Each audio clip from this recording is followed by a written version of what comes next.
This is the Asian Rebel Club podcast, a space for the ones who grew up chasing approval and are now learning how to be free. I am Crystal Ren, entrepreneur, creative, and recovering achievement addict. Each week, we dive into honest conversations with Asian rebels, rewriting what success, identity, and freedom really mean. If you're ready to live your story, not somebody else, welcome home. Kaushik is a rebel technologist and third-time founder who's redefining what it means to disrupt legacy industries. He began his career navigating cargo ships across continents before building two startups, one acquired by a trading desk, the other by a maritime software group. His latest venture tackles opacity and gatekeeping in ocean freight, one of the last analog frontiers in global trade.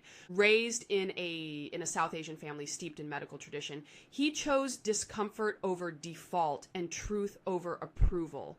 In this conversation, we dive into how leaving the safety of institutions became his superpower, why his teenage years felt like a creative reckoning. Whether he's writing or building, his work is about confronting systems that are overdue for reinvention, even if that means breaking from tradition or challenging the status quo. Hi, Kaushik. Welcome to the Asian Rebel Club show. Thank you so much for having me, Crystal. It's great to be here. Amazing. So can you tell us a bit about yourself? Absolutely. So I grew up in a town called Hyderabad in India, and my father was a doctor. My mom's also in the medical field. And, growing up, I never really wanted to be a doctor because it was easy. My father had his own, nursing home, and it was easy to sort of take that step. Wait. So you're saying that being a doctor is easy? No, definitely not. What I meant was the path was easier because I could have easily walked into into a business which was tailor-made for me if I had become a doctor. Becoming a doctor is not very easy, as you know. It's difficult, but it's not impossible because you already have mentors, you know what to do. It's probably a little more easier because you've seen people who've taken that path. However, while I was young, it was, I don't know what it was, but it was not really like a lightning bolt where, or a flash moment where I was like, okay, I don't want to do this. But it was a series of many things. Like, I was going to classes. My parents put me to classes, which I never really wanted to attend. And, doing things which I didn't really want to do made me question if I was going to the right path and what exactly is the right path. Was the path right for my parents, for someone else, or was the path right for me? Right. I think that was the biggest question I had. And, going up, I would say that I always had this urge to explore the world, go abroad, do something very radical. I didn't know what it was, what radical meant, but I knew I was not meant for this path. Right. So yeah, like I would love to explore that childhood story. I would love for everybody else to understand, what you experienced. No, absolutely. So, I went to the sea. I was dual cadet, we call it, where I was working on the ship as an officer, which is navigating the ship, and also as an engineer to, help with the maintenance and upkeep of the ship. That was after your college, or did you? Okay. This was after school. This was after high school. I decided to do this, and it was great experience. I traveled to multiple parts of the world. In fact, my first sort of shore leave, what do you call it, shipping was in Mexico, and it was great. I did whatever I wanted to do in terms of where I was working and the experience I got. But again, I decided to quit primarily because the learning curve sort of flattened out. That's when I decided to do an MBA. I went to INSEAD like you, and then 2015, and then post INSEAD, I got into the commercial side of shipping. I was in the corporate, and at that point, I realized that, okay, whatever I'm doing here is great, but it's not true to what I really want, because you need to be a certain person at work, and you need to be a certain person at home or wherever you are. And this duality, like, really, it was great for some time, but then I always knew that I had to be an entrepreneur. It was not a choice. I think it was the only, they always say that, you end up on in entrepreneurship because either the office has rejected you or you have rejected it or something. It's just Mutual rejection. It could be a mutual rejection, you know? Like, yes, it's not a fit. absolutely.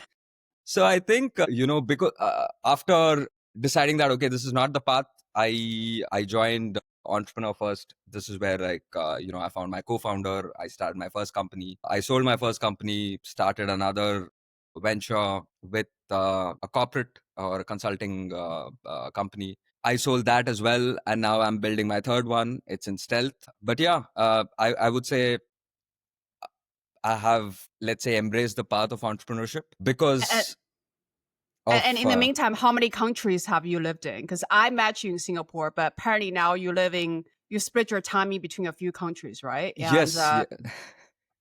Yeah, I lived in okay, let's say live. I lived in 7 countries so far.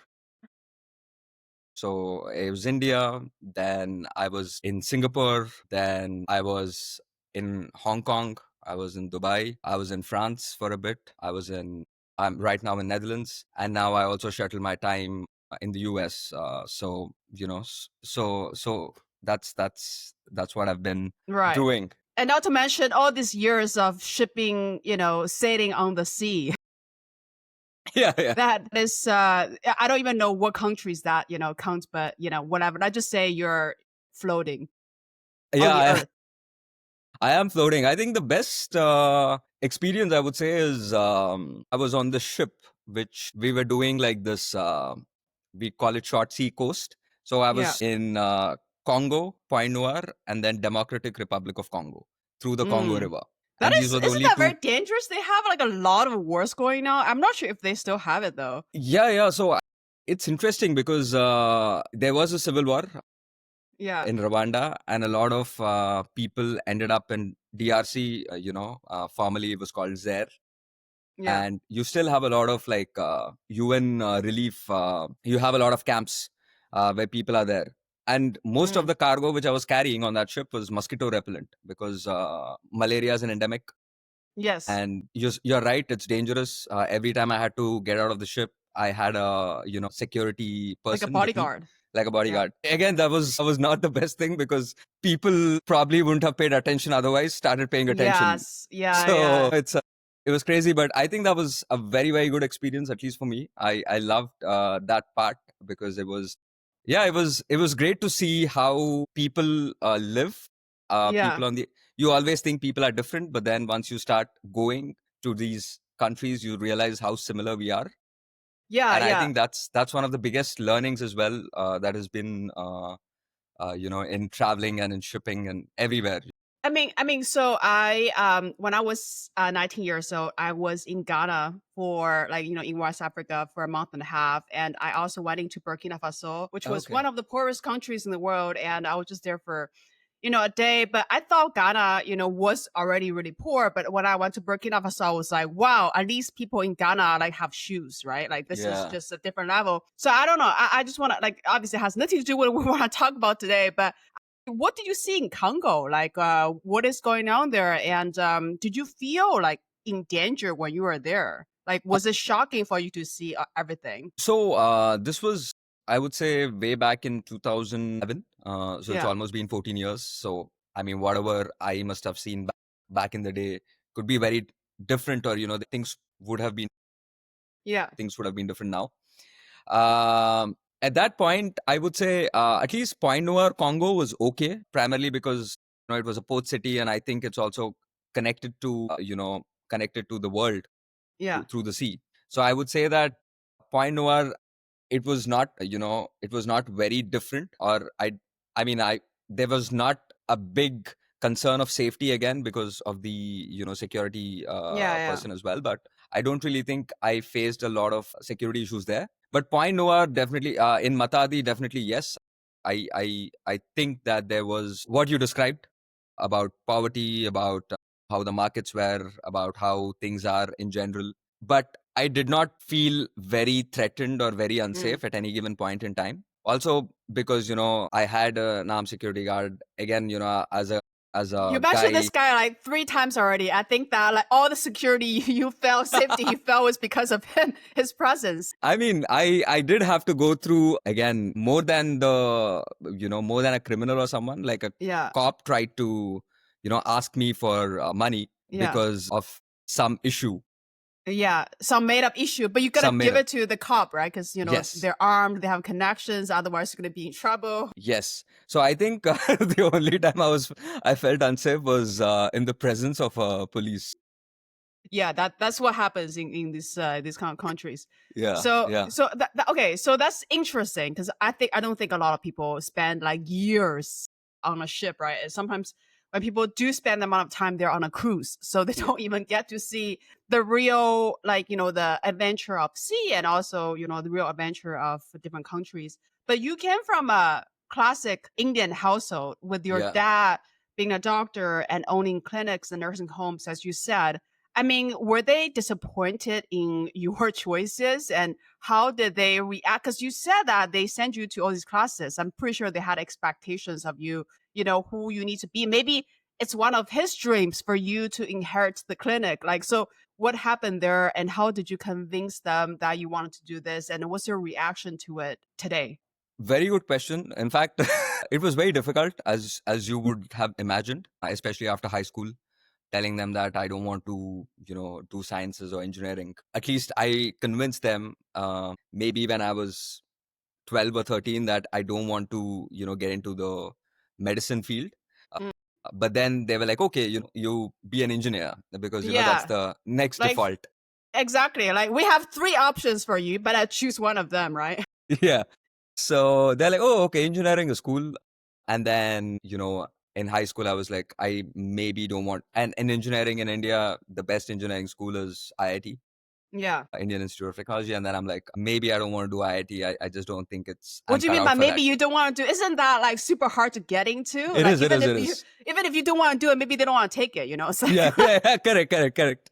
No, what I meant was I don't want to put all my eggs in this one basket in okay. IIT, and I wanted to, get into the merchant navy. And that's when they were like, "What is this? I don't really like this. What if they're pirates? What Anything if can it's happen to you. unsafe? They didn't know that you're What? gonna have a bodyguard.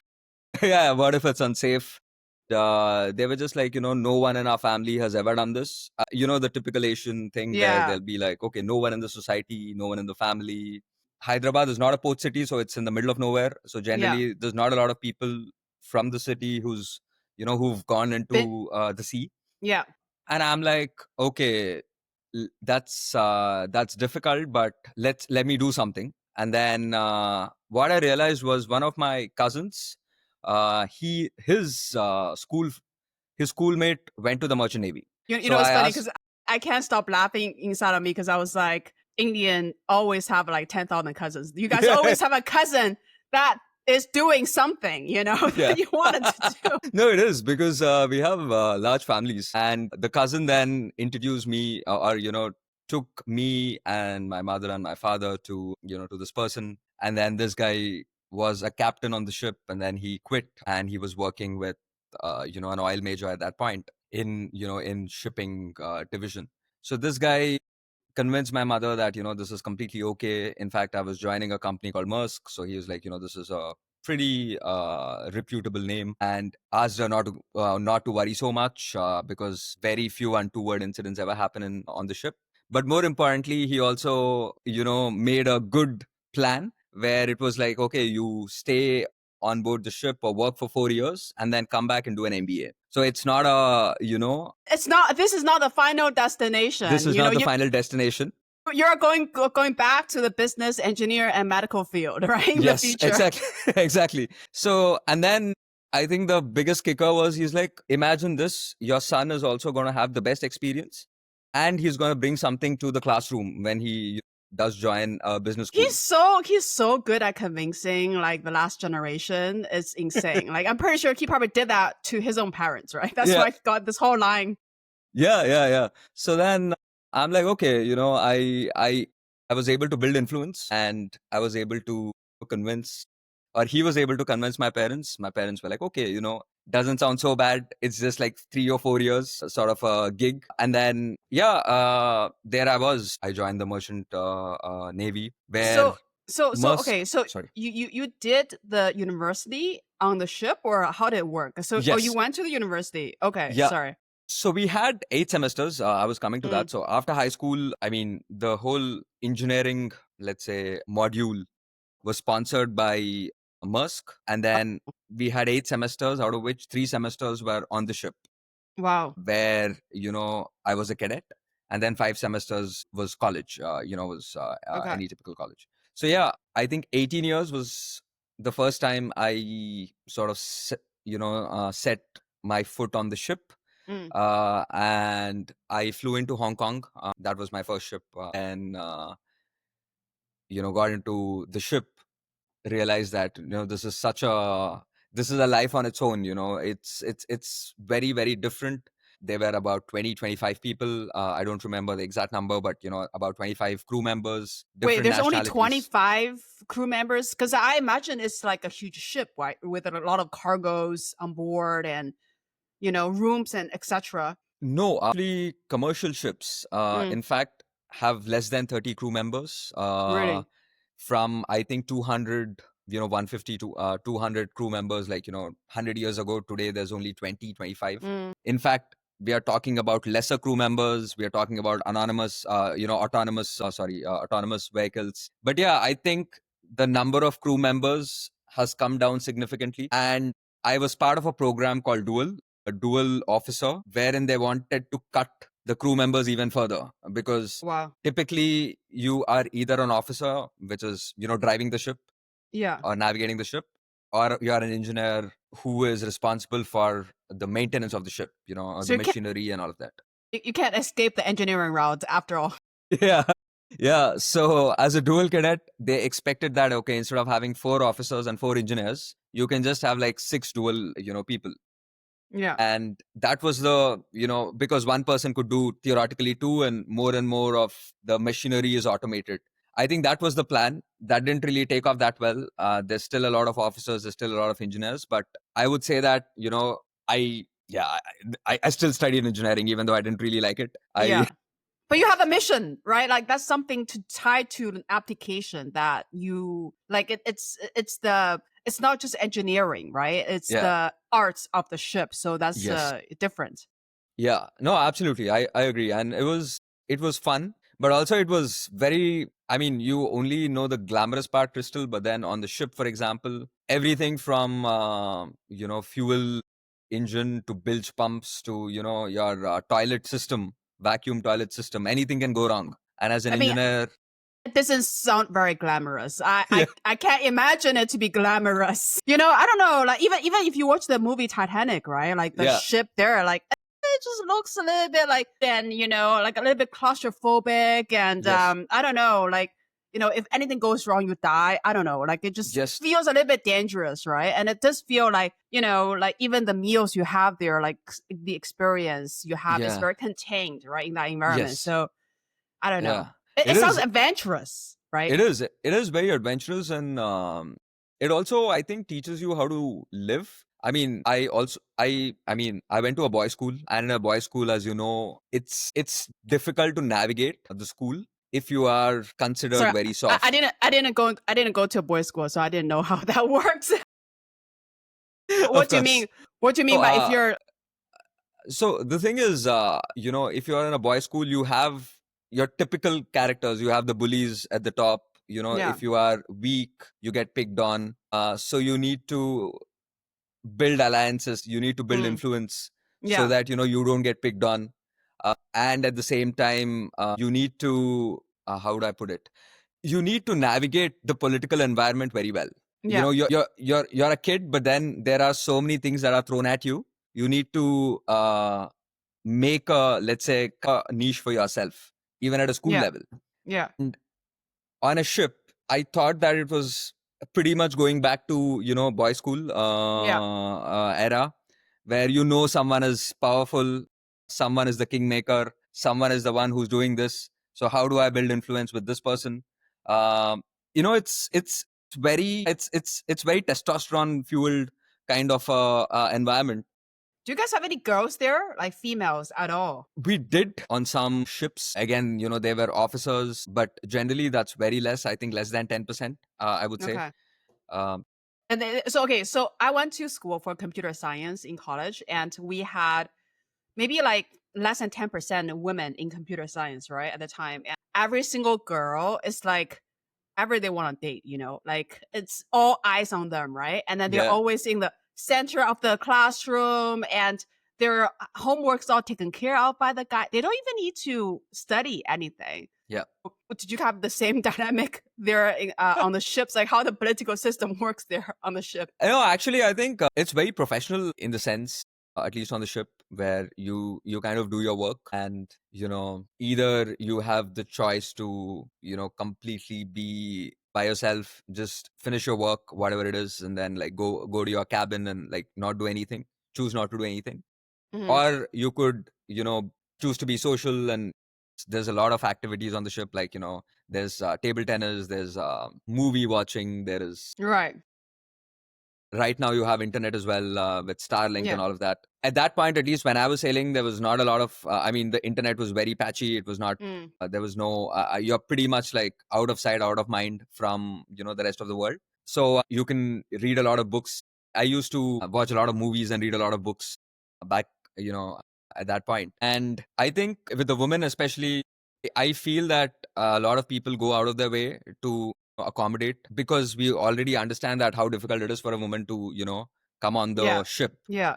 Yeah, totally. So what did the ocean teach you that no university could? Like I think you mentioned already about how it's pretty much teaches you how to live, but what Yeah. do you mean exactly, like other than I guess the fact that it's a little bit political, you need to make friends in certain way. What are the survival skills that you think it taught you? Yeah, I think that's a very interesting point, Crystal, because fundamentally, I think it's about the survival skills. Yeah. Because you're very resource constrained and you need to get the best out of your resources. I think that's number one. But I think the second thing is anything can go wrong. For example, I was in the middle of the ship at one point. This was middle of the sea, and then I had a worst toothache, like the worst I could ever have. And Toothache. That yeah, is really toothache. painful. Yeah. Yes, very painful. I couldn't eat anything. I couldn't sleep. And the next port was 3 days away. And I was like, really, I was like, what have I gotten myself into? Like, why did I even choose this life? At least when you are on shore and you have a toothache, you know that, you could get an emergency dental Yeah. appointment.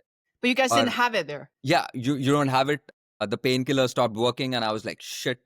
Uh, I mean, it worked the first day, but then the second day, I'm like, oh shit, what to do now? And I think that is what, like, it really. And my whole face was swollen. But finally, 2 days later, the ship sort of, we were in Felixstowe. This is a port in the UK, and then I went to Ipswich to a dentist for an emergency sort of treatment, and then it got better. But then the 2 days, that's when you realize that no matter how big you are, like you're just, you are so small in front of the nature, or Yeah. anything can happen to you, even if you're the captain, if you're making whatever money you're making, but you're still hostage to your situation. Yeah. And I think that was one of the biggest feelings, which I think I took away from. Because even if you look at climate, for example, no matter what you're doing, but then you're one sort of, flood away from losing everything you ever had. Yeah. And I think it also made me really grounded, I would say, because that's when you really realize what is emergency, what is not. There was another incident where, there was a crew member who was complaining of like excruciating sort of stomach pain. And then, I had to make a quick decision when I came to the watch at 8 a.m. I was like, this doesn't look really good. The pain, he has been complaining for the last 4 hours, and maybe it could be appendicitis. And I think we should explore this further. And then, I told the captain that, okay, this is what we have to do. Captain was completely on board. We called, the company. And then luckily we were off the coast of Germany, and Mhm. then we had to call the German Coast Guard and get this guy evacuated from the ship. So incidents like this like really teach you what is urgency and what Yeah. is what is not. I remember a funny thing, because at INSEAD we were doing these this resume feedback sessions. I was the last guy to speak. There were 5 people, and I still remember, I don't know who this guy was. He was like, Kaushik, why are you even speaking last? Because what you did, I mean, this is urgency. This fake deadline, which I have in consulting, is not. I think the whole idea was understanding what is urgent also teaches you how to prioritize your decisions. Yeah. I Yeah. think that is the biggest skill, or that is the biggest takeaway, because when you know what is really, like, what is needle moving versus something which is not needle moving, Yeah. you need to spend your attention which is sort of needle moving and not really worry about this. And 80% Yeah. of your tasks, or even, like, most of the work is this fake urgency because someone wants something and you Yeah. need to deliver it to them, Yeah. or What someone who's trying to do something. Well, I think what you mentioned is really like when you are in a very contained environment, but not only just is it contained, but it's also, it lacks a lot of resources that, Yes. all of us take for granted. If we were to live in a civilized society, like a place like Singapore where everything works, and you perhaps go to like a 9 to 5 job, and there's a lot of manufactured urgency in Yeah. these kind of organizations where, the deadline is designed by human, and the work itself, maybe it's for a meeting and it's just for certain decision makers, and maybe they don't even they don't even read your material, but it's like there's so much of that stimulation designed for you to be in that environment to have a certain rhythm. And if you think that is the real like urgency and that's a real priority, then sometimes we don't really know, right, what Yeah. is the worst case scenario Yeah. versus in an environment where like you really can't manufacture urgency, like in a in an environment where like if you don't stop the ship at certain places, like this person might die, Yeah. right? And that give you that give you like a really grounded outlook of like what life is. But I also think that sometimes, just when I was in Ghana, like when I was 18 years old, 19 years old, and what I was telling you, we were volunteers to go to build public bathrooms in Ghana. At the time, they didn't have any public bathroom in the Upper West region, which was causing a lot of hygiene problems. That people Mm. kept getting, as you mentioned, malaria, and there's a lot of other pandemics. And we realized that, in order to just install this one toilet, it could solve a lot Yeah. of problems. And when we went there, I thought that we were there to help them, right? Because we were, and we they need to learn from us. Like there's a lot of that kind of like entitlement and be like, I even though the time was in China, like China was so much more advanced than Ghana.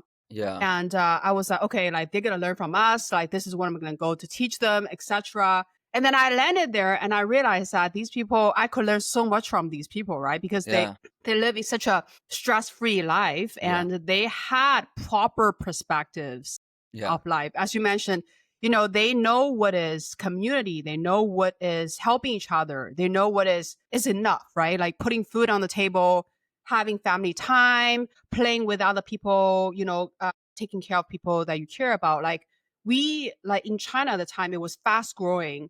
And, Mm. a lot of times we lost to the perspectives of like all Yeah. these things that make human life Yeah. fulfilled, right? Yes. And then I used to think that, it was, I felt really ashamed because all of us, we were like, wanted to go to this company, build that Yeah. venture. And we're so much in our head and our ego. And then these people make us like, at least made me really humble, right? About Yeah. like, oh, there's so much more I need to learn. Yes. No, I agree, and I think that's one of the best things because even on the ship, for example, you always work with different crew members. So, for example, I work with Filipinos who were crew members. I work with Chinese. I work with Danes, Danish people as well, and every time it was like an immersion of their culture. Also, like Yeah. I remember when I was working with the Chinese, for example. One of my really close friends at that time was this motorman. He was like, 50, 58 years old. And he was telling me that, he's saving up all the money to buy a house for his son. Yeah. Because if his son did not have the house, it would have been very difficult for his son to get married. So, Yeah, in Chinese culture, unfortunately, that is. But I actually heard this from another Indian girlfriend of mine. She said the same thing. yeah, So, so I'm not sure if it's common. no, it is because, that made me realize how similar, let's say, our parents' generation sacrificed for their Yeah. kids' well being. And it's a very Asian thing. And, that's when, I mean, once you get immersed into the culture, somehow it gets a lot more easier to work after that. Yeah. because then you know the person, then the person knows you, and it's easier to break the bond. And I felt that because every ship, you're kind of, it's a cultural immersion, something about the other person's culture. Yeah. You see a lot of similarities, and then you connect the dots. And what you said is right, it also humbles you, because at that age, at 58, this guy is on the ship and doing a lot of physical work, Yeah. uh primarily because he wants his kids or his son to have a good life. So I think watching all of, like you said, what you have learned in Africa, you get like a, let's say, a shortcut, or let's say a journey into different perspectives, Yeah. which really opens your mind to Yeah. so many things out there, and not really this very narrow view of what I need to build, Yeah. or this materialistic. What you said, I think it boils down to, once high growth countries like China, even like, I could talk about India for that matter. Yeah. At this point, it's very, you're always focused on making money, for example. Like, this Yeah. materialism is very, very high, because that also gives you success in the society. Yeah. And what is success? It's just about power, it's about projection. If Yeah. you have the money, if you have the network or connections, then suddenly You're people, something. yeah, you have something, you are something, and people give you that respect. And in Yeah. order to get that respect, you end up prioritizing, let's say, status games, short term games, Yeah. often at the cost of, like, humility. Yeah. So I think that Yeah. that's kind It of what really happens. Well, I think it's also a game that you can't necessarily win, right? Because by the virtue of it, like there's only one winner, because it's linear, and if you keep going, there's always people that's better than you in front of you, etc. So, and if you think about it, like not just for guys, right? Like say if you're like status, you have money, but then if you say just to prescribe to the societal value, like, even, for example, for women, it's like, oh, you're gonna be younger, gonna be prettier, you gotta, there's always somebody, right, that is better than you. And by virtue of it, you're never gonna get happy. However, I do want to ask you, because obviously the sea and all these years spent on the ship that give you a lot of perspectives, and I'm pretty sure you probably had almost like a culture shock after you get off the ship, because it's almost coming from like such a contained environment, and it's almost like, a lot of veteran, right, when they are in the war zone, they have Yes. their buddies and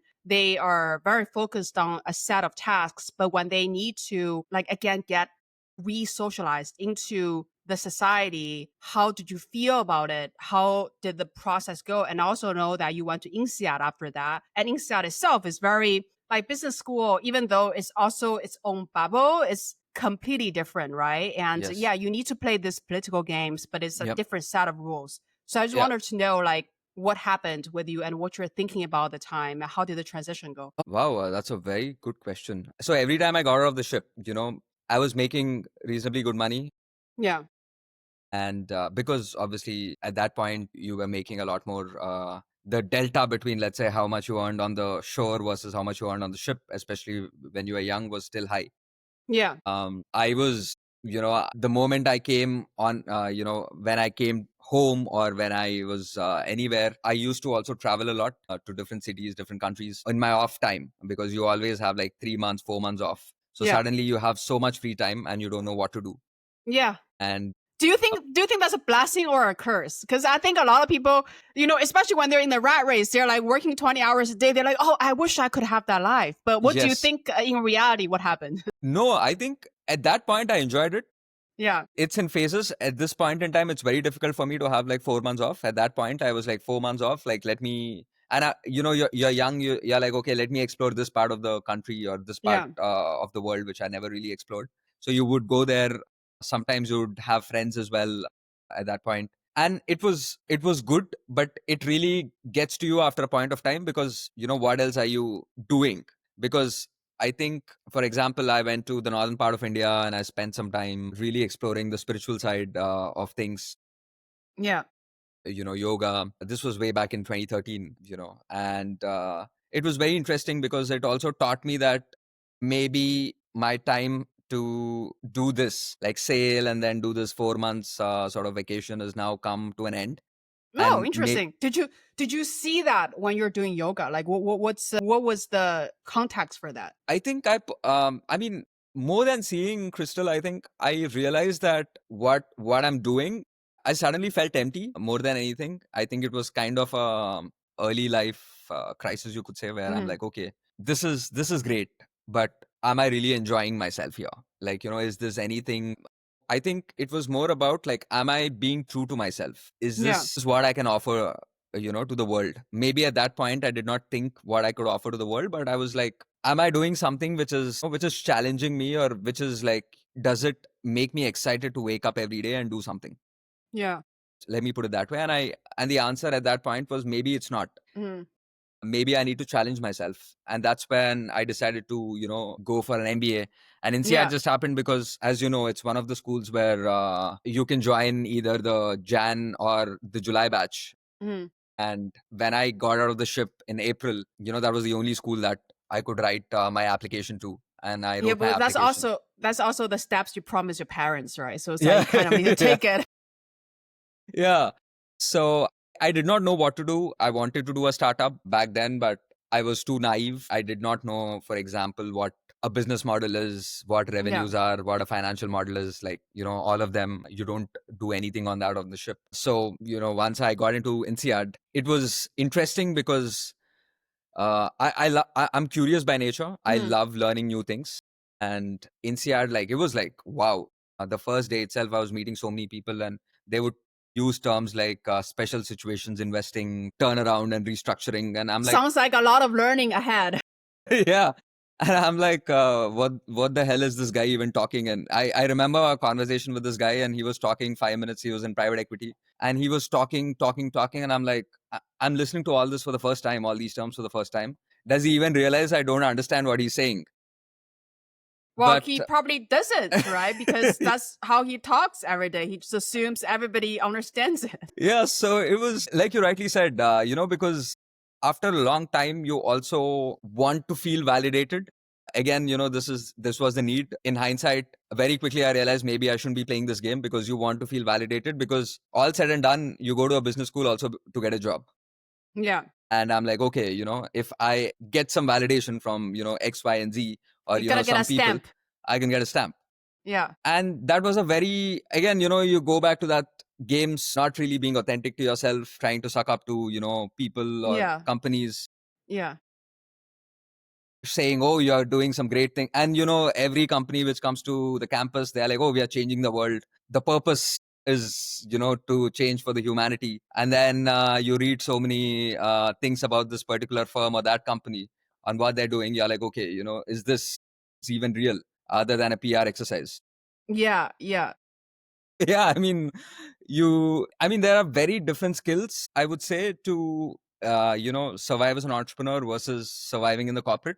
Because in the corporate, it's about sucking up to people. It's about being very polished, saying things very diplomatically, Managing the sugarcoating it, optics. managing the optics. And someone like me who has rough on the edges, like, who's a little more authentic, you always face this level of, okay, either you like this guy or you hate this guy. You're very Hmm. polarizing by design. And I Yeah. always thought like being polarizing was bad, and I had to be Because accepted. the environment taught you, like the environment there. I'm really curious about this, because it seems like you were in a few different bubbles, right? Like coming from a boys school, that's a bubble by itself, and there's a lot Yes. of like games, so to say, to be played. And also on a ship, I mean, that is also a small society by itself, and also in a business school. So I'm just really curious to see, like, what is your take on these different bubbles, and what's the difference, what's the similarities, and how did you feel personally in these different small societies? Yeah, I think that's a very good way to look at these bubbles, because I never really looked at them that way. But you're right in that sense. Every bubble, you learn, you adapt. Hmm. And I think fundamentally you become smart. Like, survival instinct is something which you learn in each of these bubbles. I think the biggest sort of learning which I, from a young age, is how do you survive and how do you thrive in any Hmm. sort of environment. And I think you take those lessons. Hmm. And what I felt, Crystal, was in any bubble, there is the status quo, and then there is someone who challenges the status quo, or someone with Yeah. crazy ideas or weird ideas, or someone who doesn't fit. And you will always find them, you know Hmm. and by design, not everyone likes the outspoken guy or girl because they feel threatened. Not Some of everybody them feel, likes rebels, right? yeah, or it's just not consensus. Yeah. Because if you don't point out the mistakes, or if you don't want to correct something, everything will, the whole bubble will be a bubble. Yeah. Then there's no question. Yeah. If no one questions, then there is no progress. And Yeah. that's how, like, societies have evolved. Like, there have been people who've been questioning, and that's the reason why, like, things have changed. Yeah. Technology, for example, people questioned, and that's why you have what you have today. Now, in each of these bubbles, I always realize that, there is always space for outspoken people. There's always space for, the rebels or Yeah. others. And there will be people who respect you, there'll be people, who will not respect you, who don't like you. And your job is not to convince the naysayers, because you will Hmm. never be able to convince them. You have to stoop, or you have to go down to their level to get their Yeah. acceptance. You might as well, you have a very, very limited lifespan. Yeah. If you look at whatever, 70, 80, whatever, 80 years, let's say, and you have so much energy left. So you would rather spend your energy in, living true to yourself, than convincing, these people. Yeah. Because by convincing them, you're not really gaining anything in the Yeah. process, other That's than the true. fact that, okay, You're getting the validation from them, right? And I think that yes, sometimes the validation is for yourself because a lot, all of us, I think that, including myself, I try to fit into like other people's perception, and especially for, I think for a girl, it's much harder when yes, you are expected to not be outspoken, you're expected to be agreeable, and you're expected to be smaller, right? And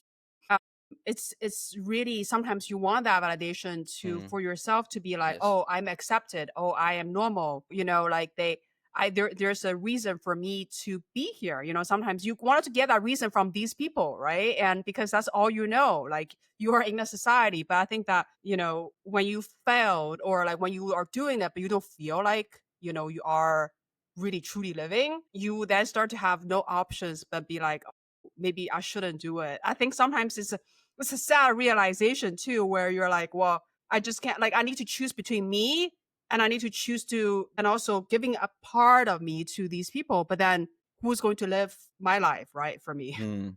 Oh yeah, I 100% agree. And I think the way I was, or the realization I've had is, by definition, let's say, it's a lonely path, Yeah. you know, choosing to stand up for yourself. Because it's I would say it's the cost of originality. By being Mhm. authentic and original, you just repel a lot of people. What Also, do you you think is show the them. reason for that? What do you think is the reason for that, for them to feel repelled by it?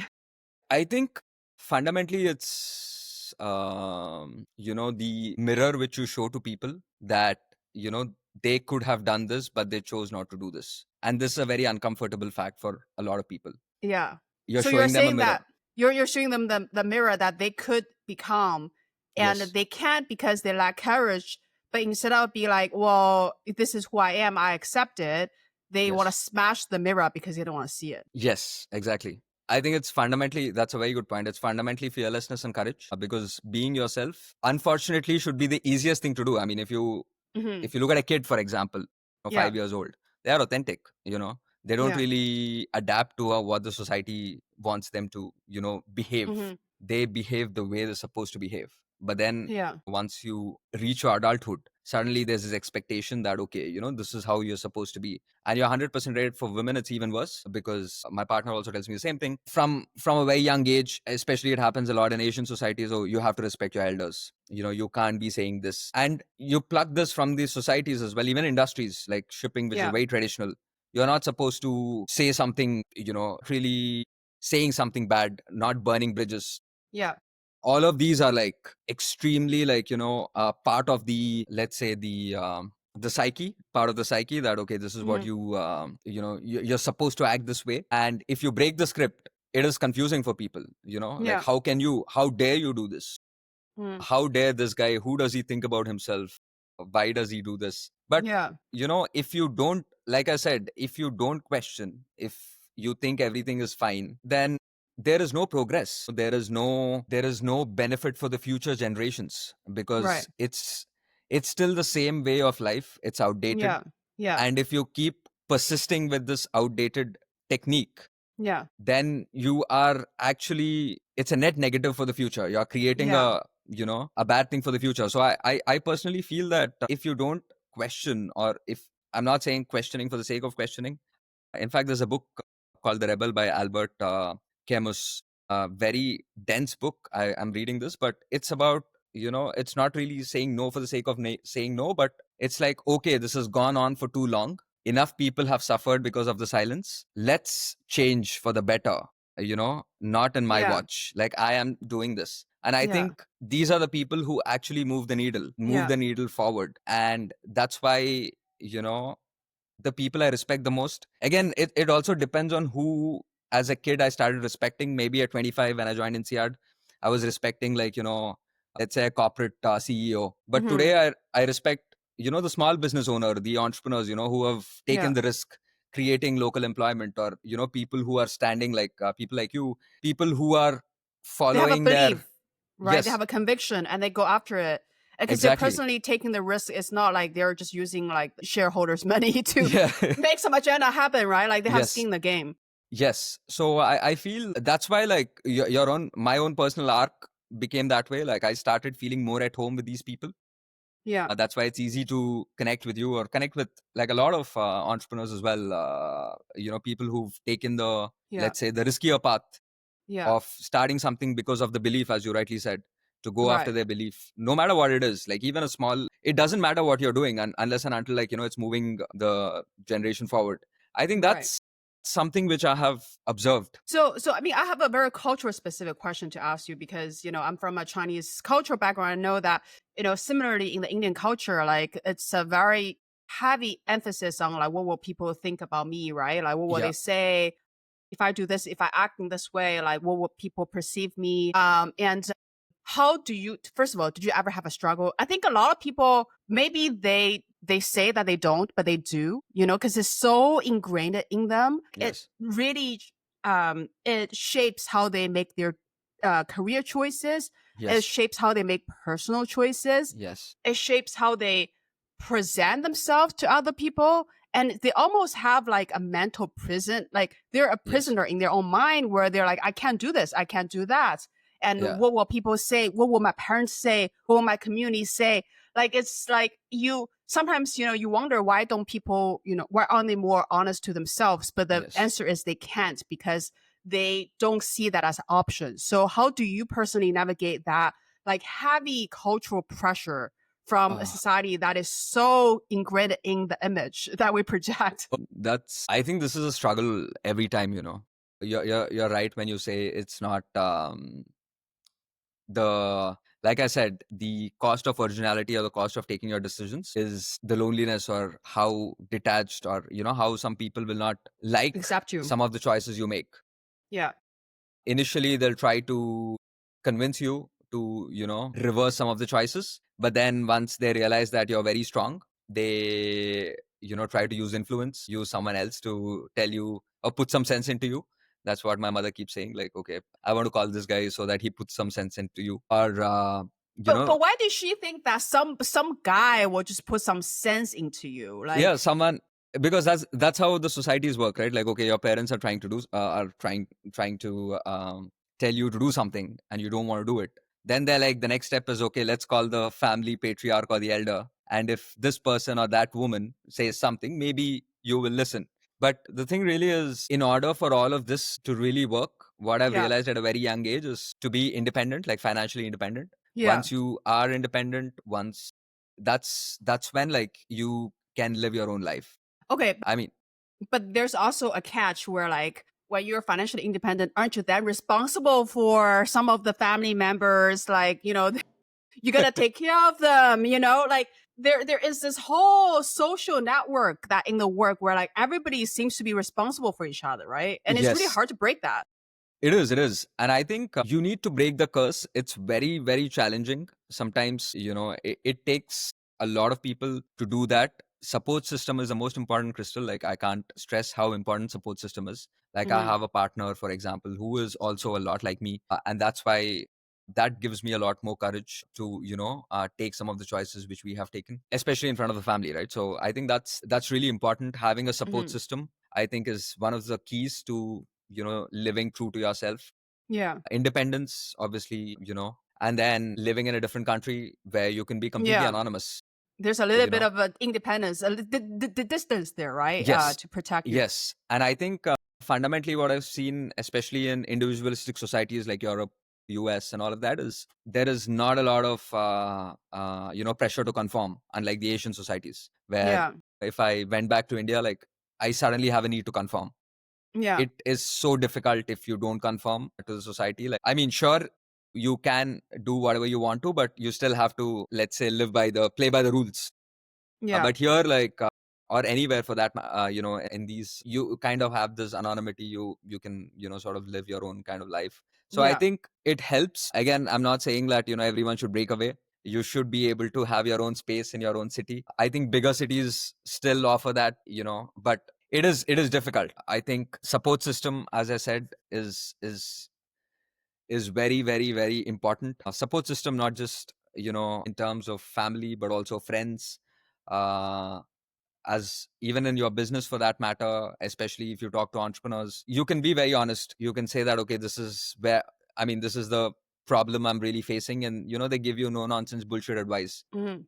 no bullshit sort of advice. So I think I would say support system is the most important. I think also part of what I've come to realize is that you just can't avoid these people, right? Like Yeah. I've seen, and myself, I was a victim too when I went back to China, like my family, and sometimes I've seen people doing that to other people where they constantly ask them like, Mm. why are you not married? It's like they always have only these few questions, right? Like, why are you not Yeah. married? Why don't you have Yeah. kids? Yes. Why don't you have a stable job? All these things, and it's like I think a part of it is to grieve. Like, doesn't matter what you do, who you become, and whether you are proud of yourself or not. Like, you just can't get these people's approval. It's unfortunately that is how it is, and sometimes it's a trade off between your own happiness and these people who don't care about you's happiness, right? Like, and I sure, so Crystal, this is so true because, for example, look at my own case. They were like, okay, you got to get married by the time you're 30, and then they're like, by the way, you should only get married to an Indian because we understand the culture, and yeah, and it's like you married to each other's family. It's never yeah, two yeah. people. Yeah, So let's say I got married, and then they're like, okay, when is the kid coming? And I'm like, it's not a race. This is not. I choose to be child free. So then that was like my mother was. So that's no one in the family has ever done this. This is and she was really upset. so she take a And personal offense, right? yeah, Because she it's took a like, personal offense. And I think these are things which people keep asking you. I mean, you can never be, no one is complete, as you rightly said. There's always someone better looking, smarter, more, probably more successful business. yeah, Whatever it is, you can never really match, let's say, the expectation of these people. If you were working somewhere, they'd be like, oh, why is this guy only working here? If you're fired, they're like, oh, unfortunately, I heard your son got fired. Unfortunately, this is what it is. So a lot of times I think it's a projection of their own insecurity. The yeah, questions, for example, they're like, okay, I don't want to see the other person happy.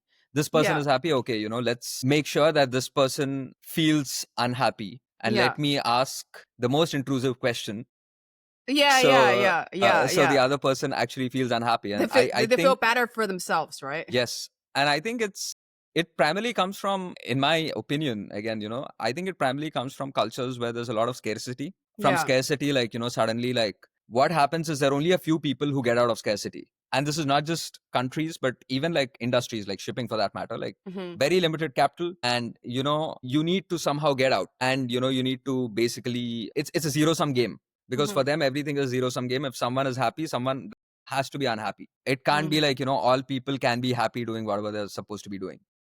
But why is that? I just don't understand. But like, isn't that a possibility? It is a possibility, and that's the whole point, right? Like if you go to SF for that matter, or if you speak to, I mean, any, or at least like if we go back to what tech, entrepreneurship and everything started, was the fact of abundance, like Yeah. creating, something which doesn't exist today and taking a part of it, like creating the pie was what is very important. We never look at pie as finite, but like especially if you come from a country where pie is always finite, because if you traditionally look at how money was made in countries like China or India for that matter, you're probably looking at like very like infrastructure mining, where you are very close to the government, or very close to, let's say, centers of power, you could say. Yeah. And not everyone had that, let's say, unfair advantage. Mhm. But tech, you can, two people sitting and creating an app, and suddenly you're creating a billion. Yeah. And then the same people are investing in other people like them, and suddenly you're creating an ecosystem. These Yeah. people never existed 50 or Yeah. 60 years ago, Yeah. and they are creating. And if you look at the top 10 market cap companies, most of them are tech companies right now. So if you see, like, this was created out of nothing, but Yeah. the traditional mindset is that, okay, in order for you to become a successful business, or to create something, you had to be closer to the government, or you had to do this, or you have to do that. Yeah. And while the rest are just doing this sort of stable jobs or whatever, and that was Yeah. how people always thought that society was. So I Yeah. think It's yeah, I funny mean, because don't you think that like people can have abundance in their business mind and they still have a lot of scarcity in any kind of cultural or personal life related matters, like people, as you said, like it's like people, they're like, oh, you seem to be doing well in these aspects, but how about these aspects? And yeah, sometimes I think that people are doing those things subconsciously because they, as you said, like they feel insecure about themselves and they wanted to feel good about these areas. And it's not like they try to harm you, but maybe people also did that to them, or like they saw it somewhere else in that society where they think it's okay to do that to other people. But also I think that sometimes, it's just my personal opinion, I think that a lot of people in these societies, which is very collective, right? You're supposed yeah, to do a number of things, right? You're supposed to get a stable job. You're supposed to get, have kids and, get married, have kids, yada, yada, yada, like stable at a certain age. A lot of people who have done these things, they aren't necessarily happy. They yeah, aren't necessarily yeah, fulfilled in their own yeah, choices, which is not really their choice because yes, that's the choice that they thought they should make to yes, make themselves feel better. And then after they have done all that, they're like, wait a second, like, how come, like I don't have, perhaps like me and my husband or like my wife, we don't see eye to eye. Like, the kids, like, I want them to go to Ivy school, but, Ivy League, but they only go to community college, whatever, disappointment, right? yes, Like, yes, how come my life internally is still a mess? But then like, I think they don't understand that real happiness is always coming from integrity. Like it's never yes, coming from a script. It's never yes, like, oh, this is the image I need to project. And if I project that image, everything is fine. It's like, what are the things that's important to me? And what are the trade-offs I gotta make for these things that's important to me? And that I live a life from inside out, right? And that's where, like, even maybe it doesn't look like it is the script, but it is the authentic script for that person. And I think that these people just fundamentally don't understand it when they're asking questions like that. I have nothing else to say. I think that was beautifully put. I agree. It's like I said, it's a very difficult path, to stick true to yourself when there's an expectation from everyone around you to act a certain way. Be it your family, especially for us Asians, and be it at workplace, Yeah. be it in your industry, whatever it is. There's this expectation to be a certain way. Yeah. But if you are if you are someone who doesn't want to fit or doesn't want to play by the rules, and we always see this a lot, right? Like even now you're talking about neurodivergence, or neurospicy, like people with ADHD and people who never really fit Yeah. We in can't many of because these ways. biologically you're just not typical, right? Yes, exactly. So you're not a typical. I'm not a typical. So most of us are not. And yeah, the thing really is, you are using someone else's rule, like right from schooling, like this ability to conform.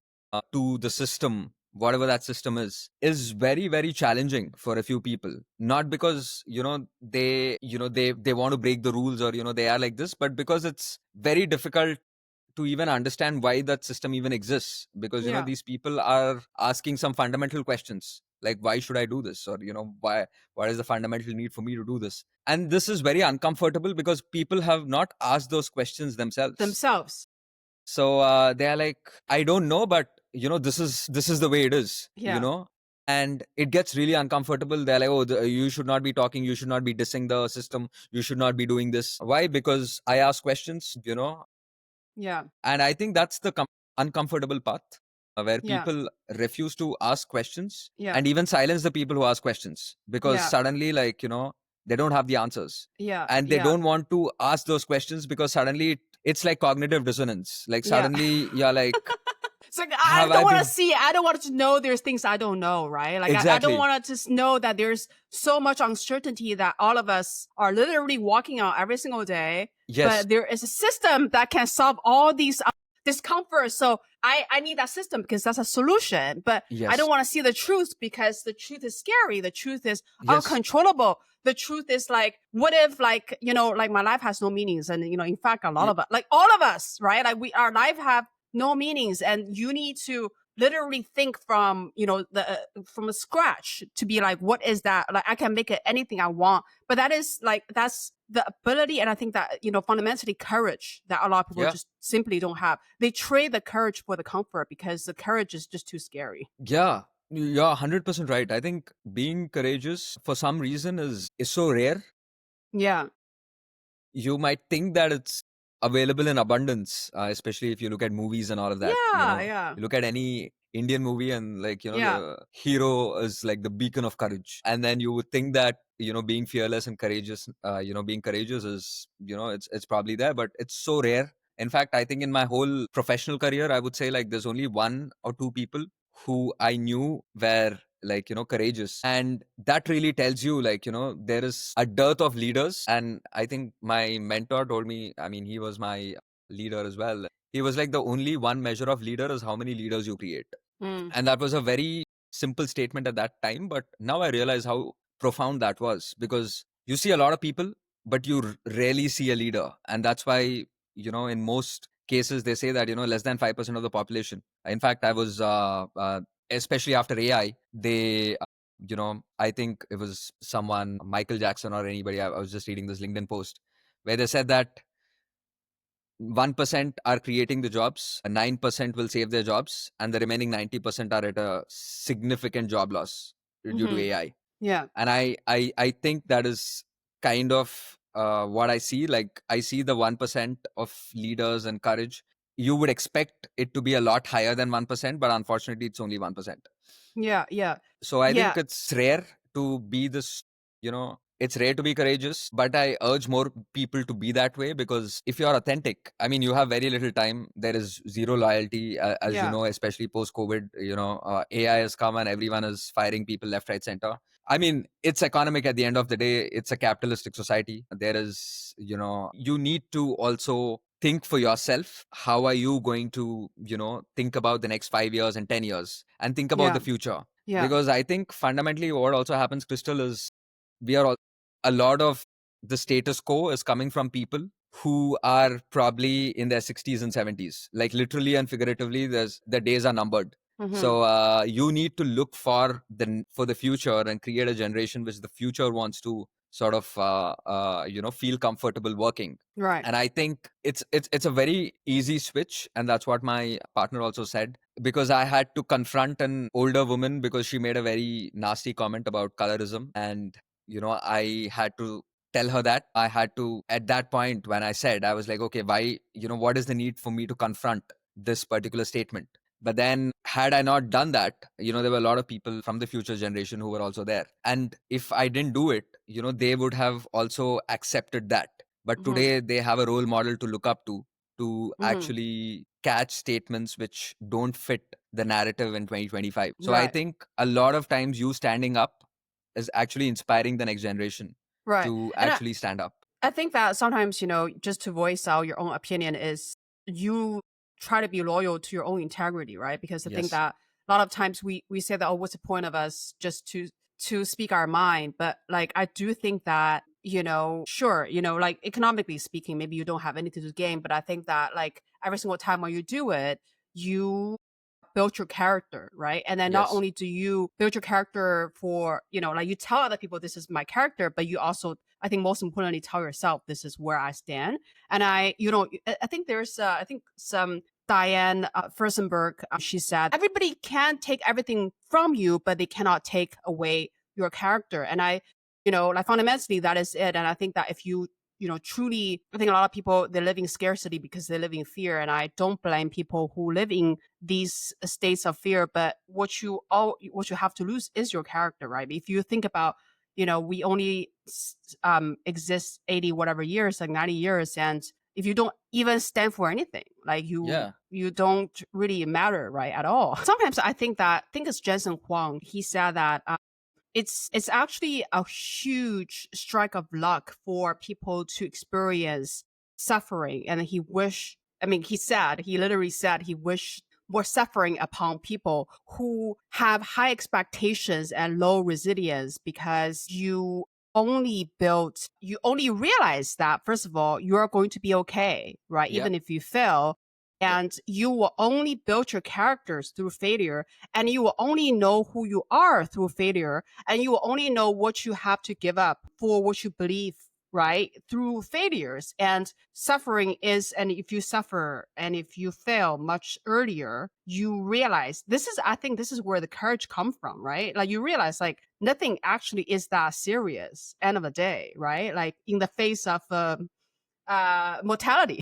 100% right. I mean, that's very good because I mean, what is the worst that can happen? Okay, you go back home, you're jobless. Sure, do you? Uh, what is the worst that can really happen? You're 100% right. That was a question I always ask myself, even before starting my business or walking away.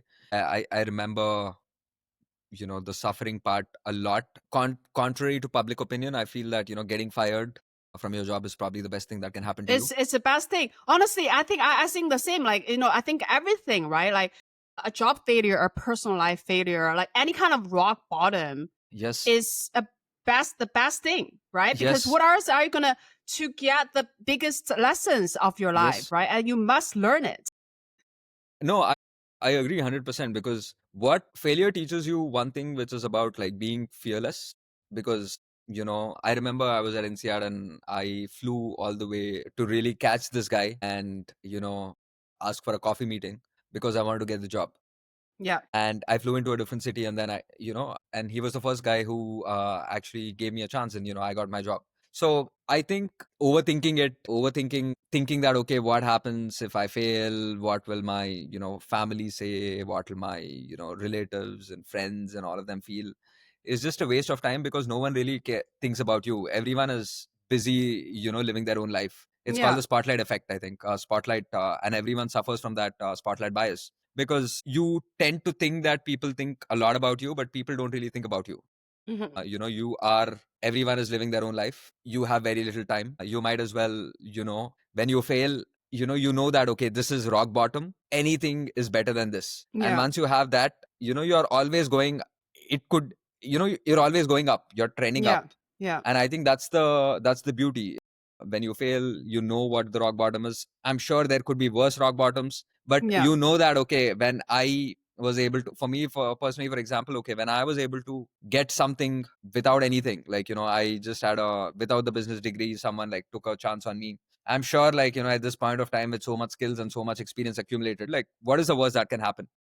Yeah. I think that's something which I always keep thinking. And it's always painful because you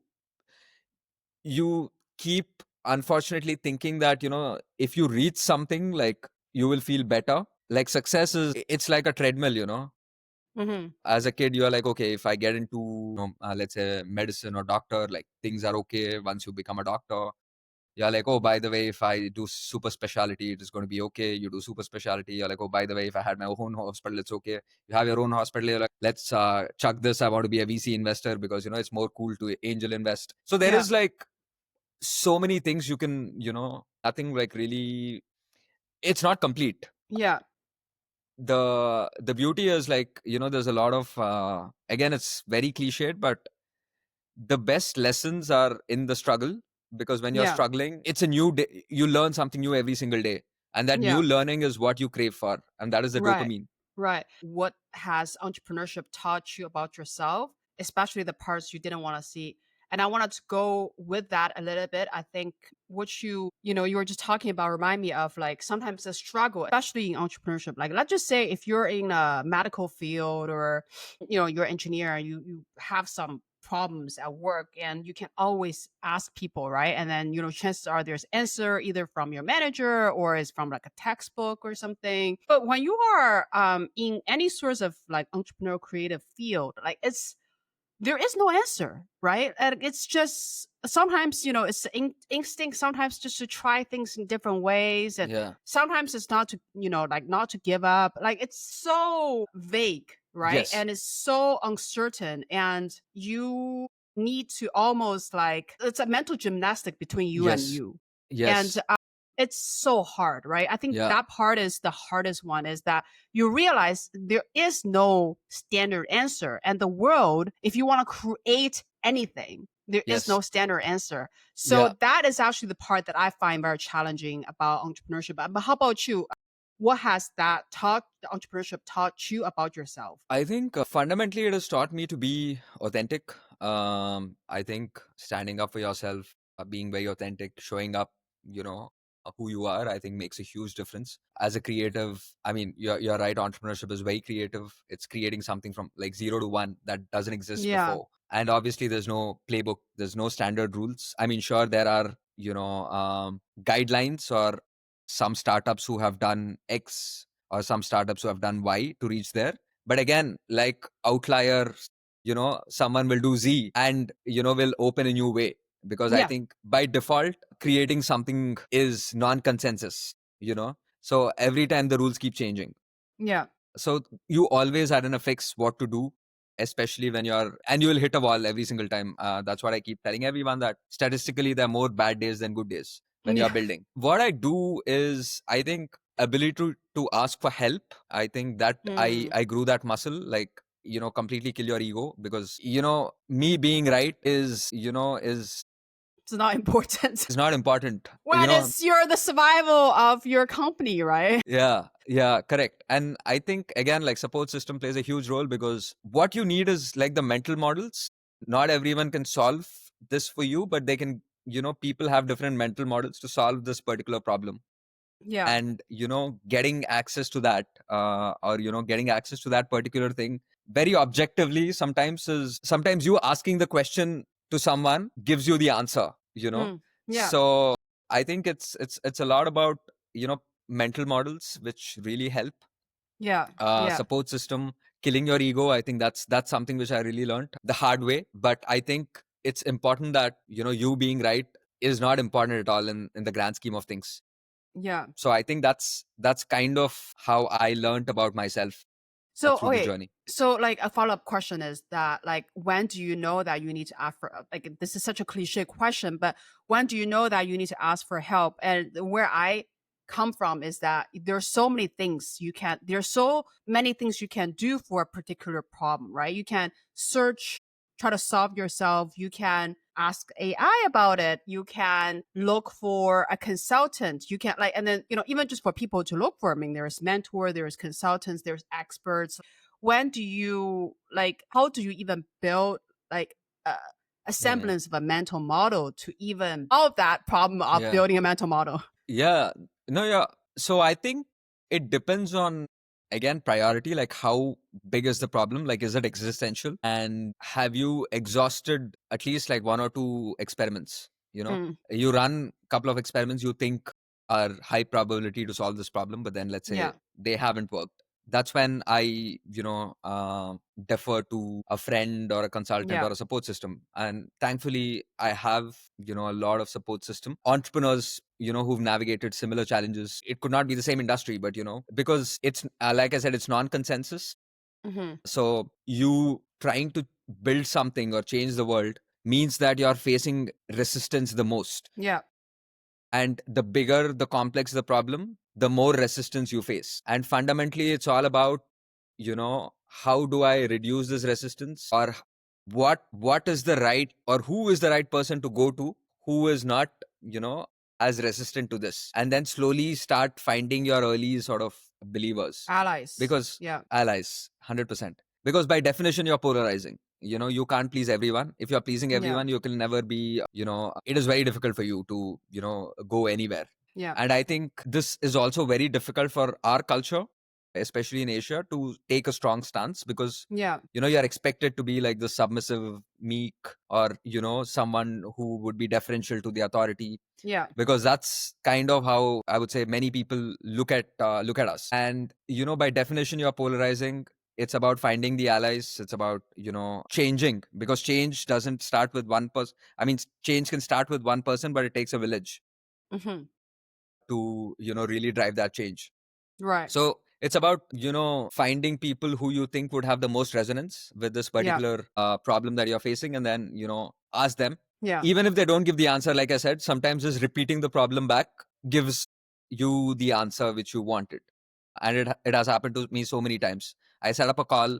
In the middle of the call, I'm trying to explain, and suddenly, like, in the middle of explanation, I'm like, oh, by the way, I could do this. And the other guy is like, yeah, of course you could do this, but you could also do this. So it's quite, I would say, yeah, do something first. It doesn't, or if you feel someone has a better answer at this point, just ask this person for help. You would actually be surprised that many people want to help, Yeah. Yeah. Yeah, it's iterative, right? I think that, like, especially in this era, like, where you can always look for help on, you can always find any resources at your fingertip, like, internet, AI, whatever. Still, end of the day, I felt like you can't replace that human connection. You just can't, like, Mm, for these kind of trying to, especially in like a thorny problem, like, like the rebellious problem, right? Like, we're saying yeah, every single entrepreneurial problems and creative problems are rebellious, and for these kind of things which requires a lot of trust in the, in each other's opinion, right?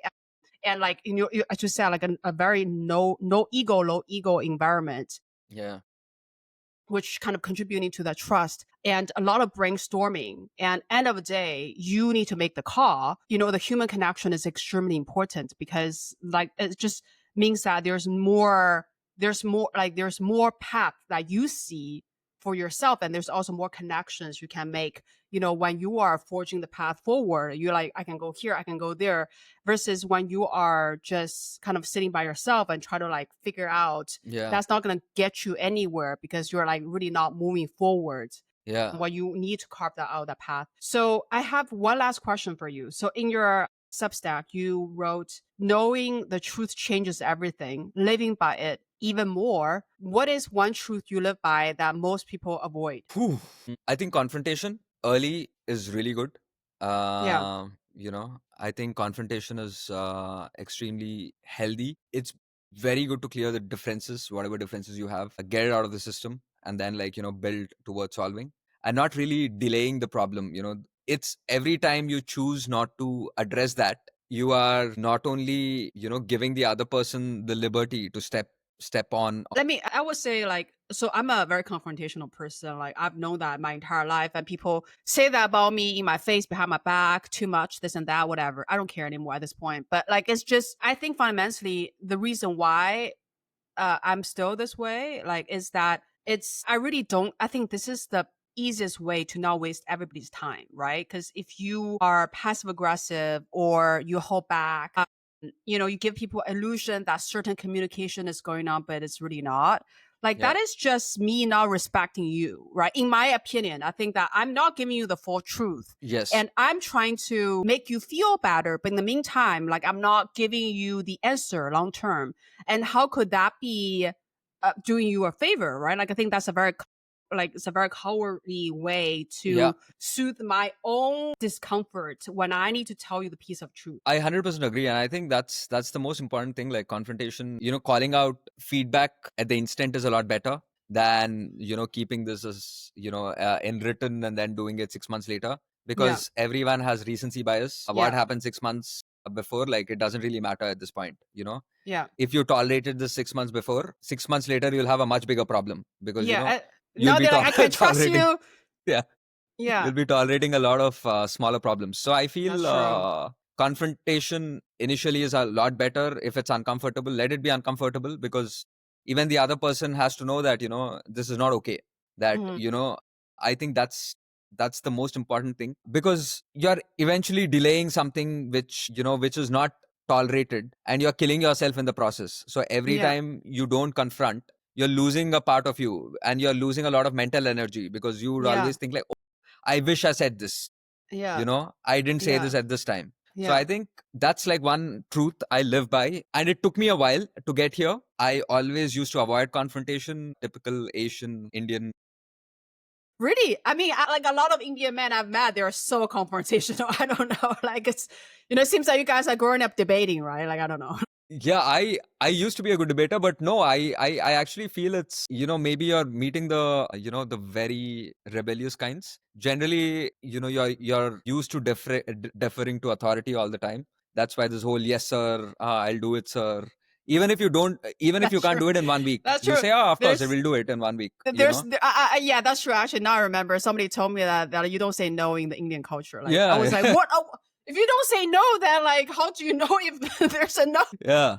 So I think that's a very interesting question. But yeah, I think that's something which I have really exercised the muscle, Yeah. because it's like muscle, you exercise it, you do it once, it feels uncomfortable, do it 10 times, you're like, okay, this is just another day.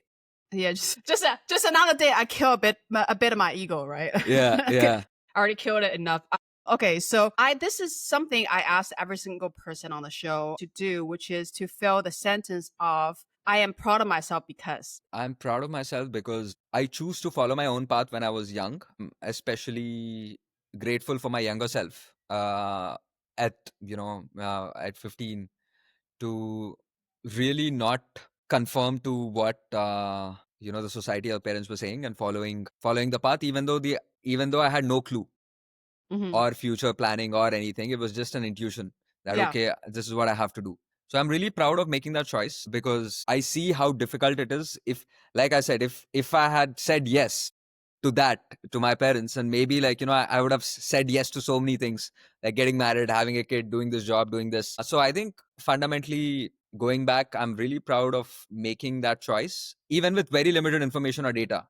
And I think that's something which uh, I feel really grateful for my yeah, younger self for choosing this. yeah, yeah. Because you said a early no that saved you a lot of time, energy, and grief. Say if Yes. you were to say a early yes, and you need to say a lot of no's later Yes. on, and Yeah. Yeah. Saying no. Yeah. I think I'm proud of saying no when I was 15. yeah, for sure. Okay, well, thank you so much, Kaushik, and it's great to have you here on the show. If this conversation sparked something in you, share it with someone who needs to hear it. And if you are building a more true life, not just more impressive, we would love to hear your story. Follow us on Instagram, YouTube, and TikTok at Asian Rebel Club, and join our newsletter for more ways to connect. Link in the description. Until next time.